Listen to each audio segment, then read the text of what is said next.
살아계신 하나님, 감사합니다. 이 아침에도 저희들의 마음과 중심을 일으켜 주셔서 주의 약속의 말씀을 의지하여 하나님을 바라볼 수 있는 축복의 시간을 허락해 주셔서 감사합니다. 성경 66권의 그 말씀이 얼마나 풍성한 하나님의 약속인지를 다시 한번 말씀 앞에 서는 이 시간 깨닫게 하시고, 특별히 여호수아서의 말씀을 통하여 언약하셨던 하나님의 부르심의 이유와 하나님의 계획이 성취되어지는 축복의 길을 저희들이 가고 있다는 것을 보게 하여 주시옵소서. 오늘도 우리의 마음과 생각 속에 하나님의 음성이 담겨지게 하시고, 언약 백성으로 걸어가는 이 우리 인생의 길에 하나님이 친히 앞서 일하시며 역사하시는 그 은혜가 보여지게 하여 주옵소서. 오늘 우리의 현실과 어려움과 문제는 잠시 내려놓습니다. 이 시간 창조의 능력으로 주의 말씀을 의지하여 기도할 때에 하나님께서 역사하시는 축복이 확인되는 시간이 되게 하여 주옵소서. 예수님의 이름으로 기도드렸습니다. 아멘. 오늘 하나님 말씀은 여호수아서 11장 15절부터 23절입니다. 여호와께서 그의 종 모세에게 명령하신 것을 모세는 여호수아에게 명령하였고, 여호수아는 그대로 행하여 여호와께서 모세에게 명하신 모든 것을 하나도 행하지 아니한 것이 없었더라. 여호수아와 이같이 그 온 땅 곧 산지와 온 네겝과 고센 온 땅과 평지와 아라바와 이스라엘 산지와 평지를 점령하였으니, 곧 세일로 올라가는 한락산에서부터 헤르몬산 아래 레바논 골짜기에 바알갓까지라. 그들의 왕들을 모두 잡아 쳐 죽였으며 여호수아가 그 모든 왕들과 싸운 지가 오랫동안이라. 기브온 주민 히위 족속 외에는 이스라엘 자손과 화친한 성읍이 하나도 없고, 이스라엘 자손이 싸워서 다 점령하였으니 그들의 마음이 완악하여 이스라엘을 대적하려 싸우러 온 것은 여호와께서 그리하게 하신 것이라. 그들을 진멸하여 바치게 하여 은혜를 입지 못하게 하시고, 여호와께서 모세에게 명령하신 대로 그들을 멸하려 하심이었더라.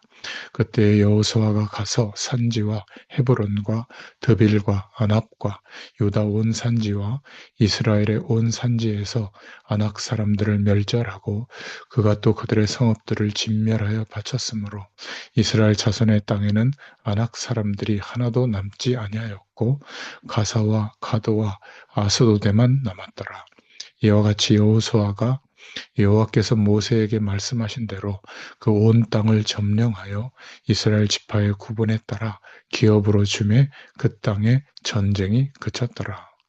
아멘. 오늘 여호수아서 11장 15절부터 23절 말씀을 봉독했습니다. 오늘 말씀의 제목은 가나안 전쟁의 마침이라는 제목입니다. 여호수아서 11장은 가나안 전쟁에서 가장 큰 전쟁이었던 북방 연합군과의 전쟁 내용입니다. 이 전쟁을 끝으로 가나안의 북방 지역을 점령함으로써 가나안 전쟁이 실제적인 마침표를 찍게 됩니다. 가나안 북방 지역 연합군과의 전투는 가나안 전쟁에서 가장 힘든 전투였죠. 전에 여리고성의 전투도 힘들었고 작은 도시인 아이성 전투도 힘들었는데, 이번에는 북방의 더 크고 많은 성들이 다 연합해서 이스라엘과 싸우려고 모인 겁니다. 가나안의 북방 지역은 남방 산지에 비해서 비옥한 땅도 있고 더 큰 성도 많았고 땅도 더 넓었습니다. 이 사람들이 그 전에는 이스라엘을 가볍게 여겼다가 이제는 경각심을 가지고 목숨 걸고 싸우기 위해서 모였습니다. 11장 4절에 보면 나오는데, 그들이 그 모든 군대를 거느리고 나왔으니 백성이 많아 해변에 수많은 모래 같고 말과 병거도 심히 많았으며, 이렇게 말하고 있습니다. 그들은 수많은 병사와 최고의 무기로 무장하고 이스라엘 백성과 전투하고자 한 겁니다. 이 큰 전쟁을 앞두고 이스라엘에게 필요한 것이 무엇이겠습니까? 6절에 보니까 여호와께서 여호수아에게 이르시되 그들로 말미암아 두려워하지 말라. 내일 이맘때에 내가 그들을 이스라엘 앞에 넘겨주어 몰살시키리니, 이렇게 말하고 있습니다. 이 전쟁에서 이스라엘군에 필요한 것은 앞선 전투와 마찬가지로 믿음의 담대함이었습니다. 적들을 두려워하는 것이 아니라 하나님을 신뢰하는 마음으로 담대히 전투에 임하는 것이죠. 그것만 있으면 됩니다.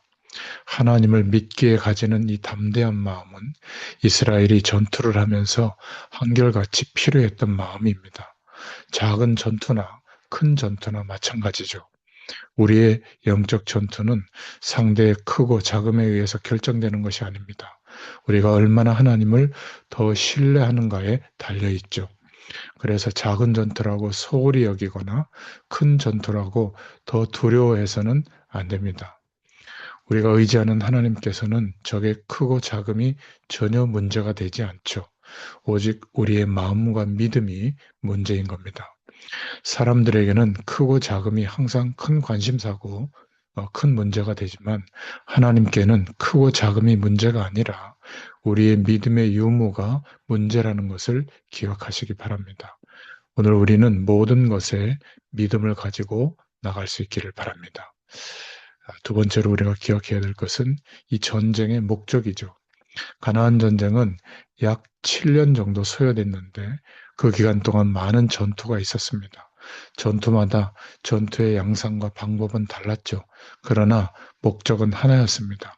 15절에 보니까 여호와께서 그종 모세에게 명령하신 것을 모세는 여호수아에게 명령하였고 여호수아는 그대로 행하여 여호와께서 모세에게 명하신 모든 것을 하나도 행하지 아니한 것이 없었더라. 이렇게 말하고 있습니다.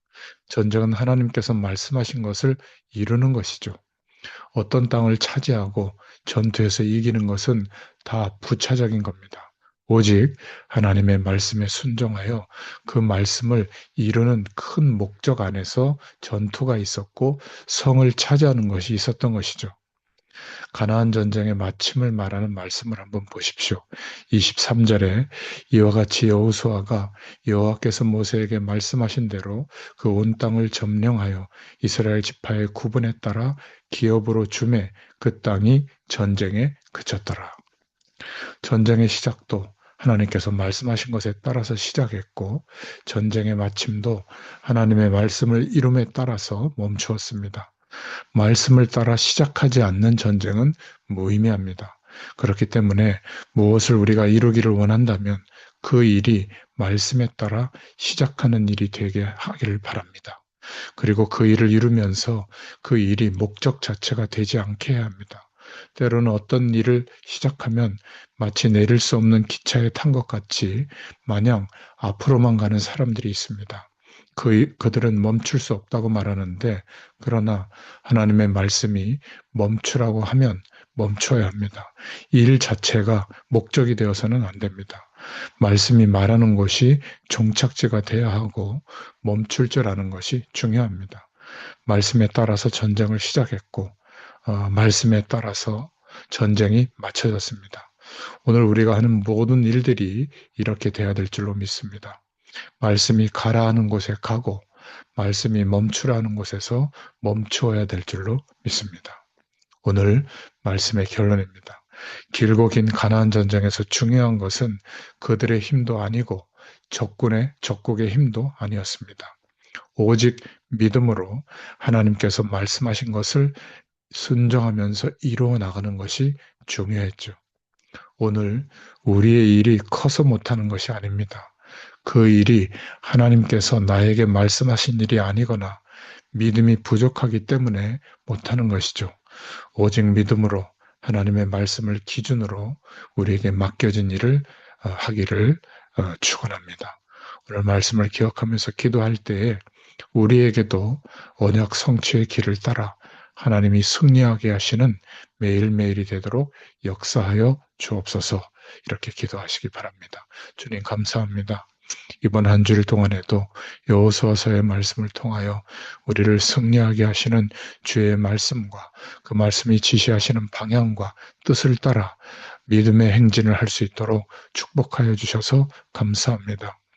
우리의 영적 싸움에 크고 작은 문제 때문에 흔들리지 않게 하시고 하나님께서 친히 우리의 싸움의 가장 중요한 주인이 되셔서 인도하시고 역사하심을 믿음으로 담대히 나아가게 하여 주시옵소서.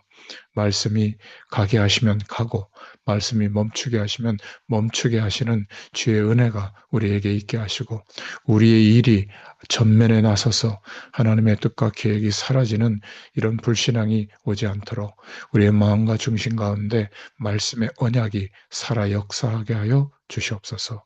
오늘도 함께 하실 줄 믿사옵고 예수님의 이름으로 기도드렸습니다. 아멘. 네, 기도합니다.